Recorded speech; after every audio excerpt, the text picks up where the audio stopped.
I don't think I sent him anything. You never sent him anything? No.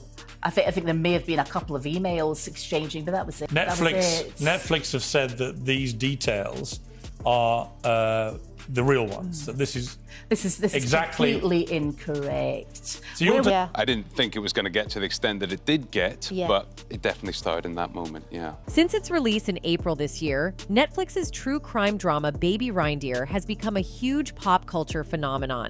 The series was created by its lead actor, Richard Gadd, who plays a fictional version of himself called Donnie Dunn. It's based on his experiences of being stalked by a woman earlier in his career when he was trying to make it as a comedian. They don't know where it's going to end.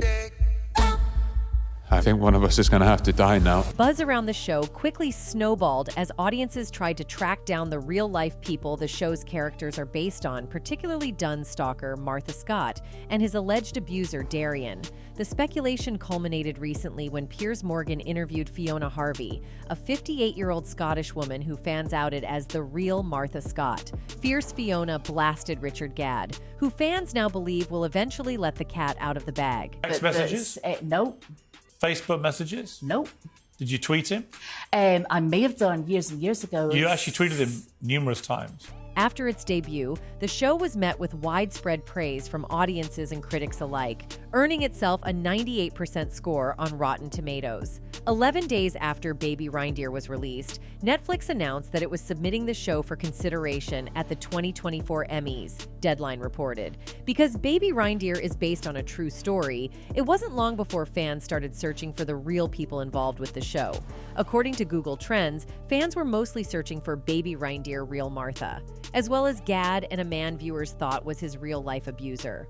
Because the show uses the real messages and emails that Gadd said the stalker sent him, some people cross-reference them on social media. Toward the end of April, some TikTok users concluded they had found the woman who stalked Gadd. Fans also tried to piece together who might have sexually assaulted Gadd when he was an aspiring comedian. In the show, the perpetrator is a powerful TV producer called Darian. There was intense speculation that the character was based on writer, actor, and producer Sean Foley, who coincidentally stepped down from his role as the artistic director at the Birmingham Repertory Theatre on April 18th. 4 days later, on the evening of Monday 22, Gadd made a statement defending Foley and asked fans to stop speculating who the characters are based on. On April 27th, the Daily Mail published an interview with an unnamed woman who claimed to be the person Gadd based Scott on in Baby Reindeer.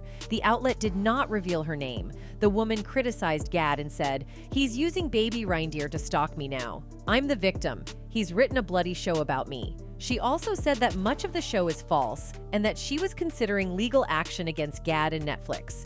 At the end of the show, Scott explains that a baby reindeer toy was the only thing that gave her comfort during her difficult childhood, which is why she nicknamed Dunn Baby Reindeer. Harvey said that was false. "I've never owned a toy baby reindeer, and I wouldn't have had any conversation with Richard Gadd about a childhood toy either."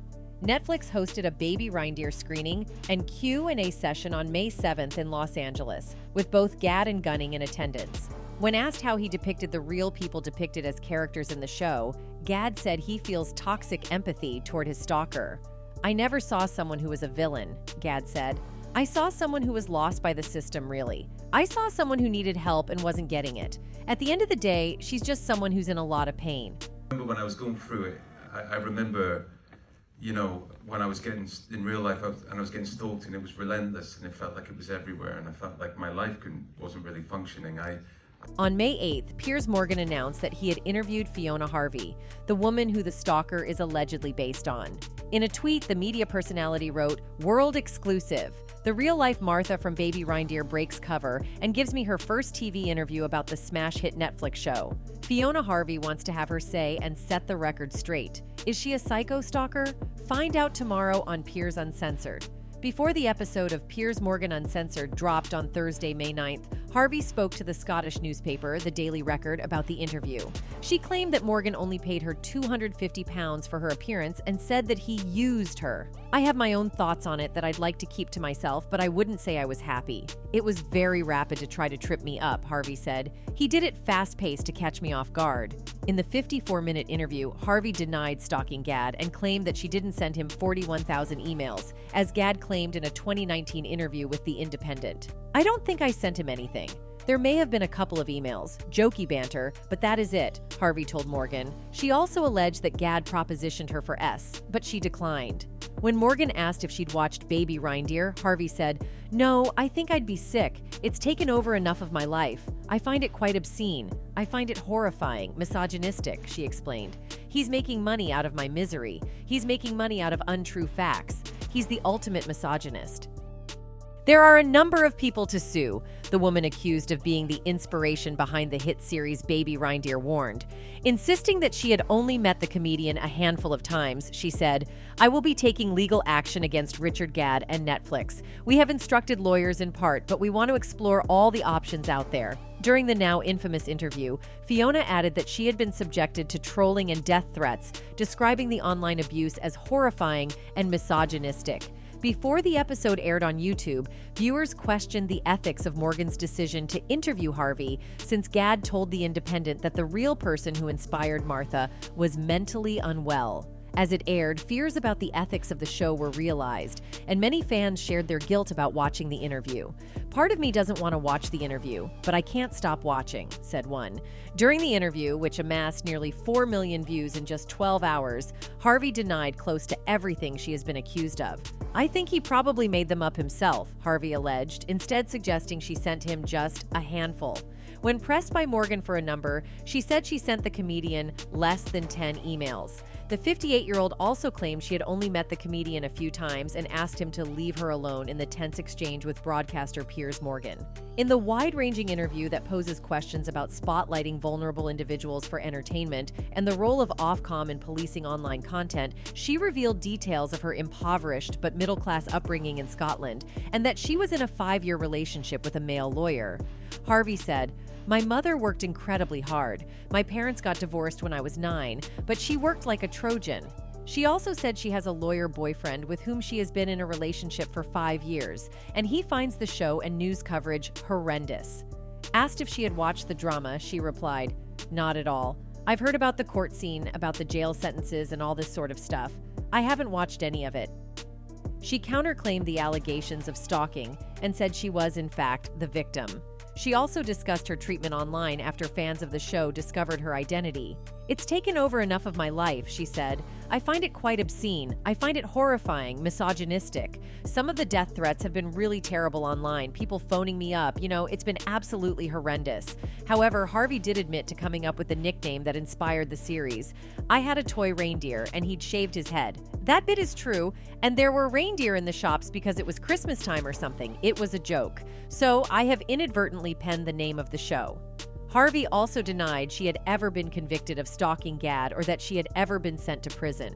"It is completely untrue and very career damaging. I want to rebut that. I'm not a stalker. It's just complete nonsense."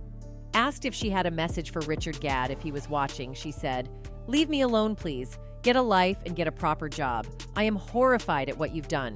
Morgan has faced a backlash from mental health campaigners and survivors of stalking over his irresponsible decision to interview the woman. Baby Reindeer is on track to become one of Netflix's most successful series. While millions tuned in to Gadd's dramatized account of his real-life experience with a stalker in his 20s, there was one unfortunate consequence he desperately wanted to avoid: revealing Martha's identity.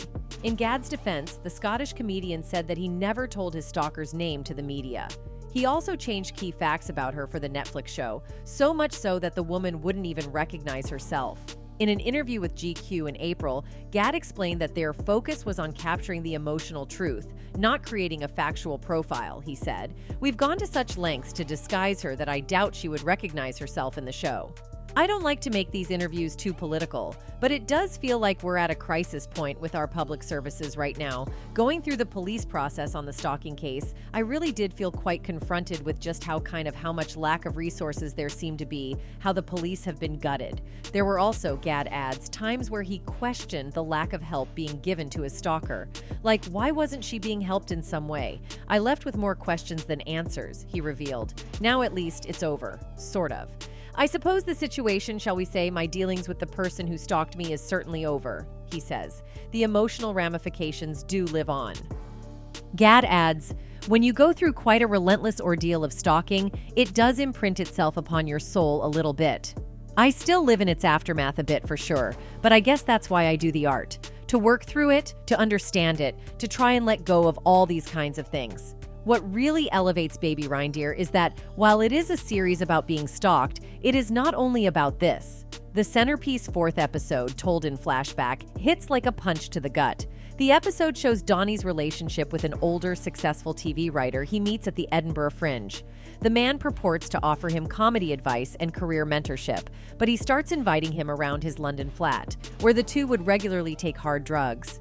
Deftly manipulated and chemically messed up, Donnie would wake up to find he had been sexually assaulted. The show's most distressing scene depicts him being R, having been plied with acid and the date R drug GHB. It is only after finally getting free that he realizes the full extent of the man's harm, that he had been G all along. The trauma of this and the shame of it complicates everything in Donnie's life: his personal relationships, his self-image, and his approach to Martha's stalking, which takes on a messily codependent dimension. I don't want to speak for every person that's been sexually abused, but one of the most common ramifications is self-blame. Gadd says, "Why did I go there? Why did I do this? Why did I... blah, blah, blah." I've lived in a prison of self-hate and self-punishment, but writing it down in a chronological way and processing it, I guess I learned to empathize with myself a little bit more. The experience was also imprinted on his work. In its various iterations, Baby Reindeer has been part of Gadd's life for half a decade, while he also addressed sexual assault in his previous stand-up shows. "I used to go to Edinburgh and put on silly wigs and do shows with props," Gadd recalls, as Donnie does in the show. "But it just became very hard." He added, "I couldn't keep my life separate from what I'd been through anymore. It was becoming increasingly hard to play the frivolous funny man when I'd been through these kinds of things. So I had no choice, really, but to conflate the two, because I don't think I could have really survived having repressed it and carried on doing these one-liners and surface-level routines. It was almost a survival choice because I was struggling so much." One of the most refreshing and admirable aspects of the series is its approach to sexuality. Donnie, like Gadd, is a bisual man, and the nuanced way in which the series explores this is something that's infuriatingly rare on television. "I never wanted to be a man with a clarion in his mouth, sort of bellowing at people," he says. But yeah, the bisual reality I did want people to pick up on. I think it is unrepresented, not just on screen, but in life in general. After 5 years of Baby Reindeer, Gadd is almost ready to move on to other things. The BBC has just announced that he'll be writing Lions, a 6-part series set and filmed in Glasgow that interrogates ideas of contemporary masculinity. After his challenging, unpredictable Netflix show, we can expect pretty much anything and everything. Laughs, trauma, romance, anything that is, but an easy answer. And that's it from us today until next time. Thank you for watching.